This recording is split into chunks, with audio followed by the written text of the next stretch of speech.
Hi everyone! For this anatomy model video, I will go over all the blood cell types.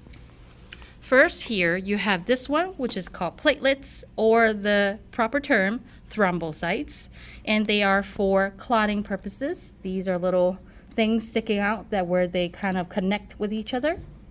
This is a red blood cell, or the fancy term for it, erythrocytes, for transport of oxygen and carbon dioxide.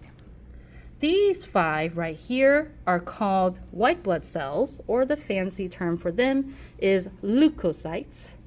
This one right here, it's called the monocytes because it is the largest of the five. Eventually, it will become the macrophage. And you can tell this is the monocyte by its size, and in another way by the nucleus, kind of looking like a little kidney bean. This one here is the eosinophil, which is for attacking multicellular parasites. You can tell this is eosinophil due to the red granule background, and this is different from this one, okay?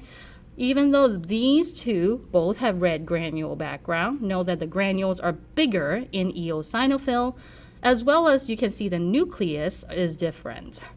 This is actually the neutrophil, which has multiple lobes of the nucleus. For eosinophil, there's no 3 lobe, it's just 2 lobes.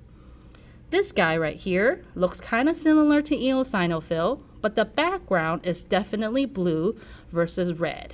So hence this one is called the basophil, which is in charge of releasing histamine for starting inflammation and heparin for anticoagulation, stopping clotting from happening in the area of inflammation.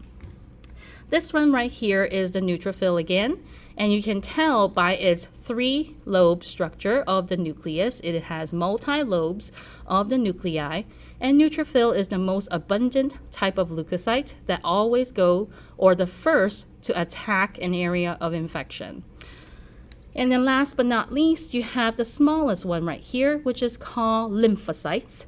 Lymphocyte is for specific type of attack, whereas these guys here are for non-specific attack or immune system. Non-specific immunity, and then this one is one for the specific immunity, which actually splits into B cells and T cells. But for this model, we'll just collectively call them lymphocytes. And that is all for blood models, blood cell models.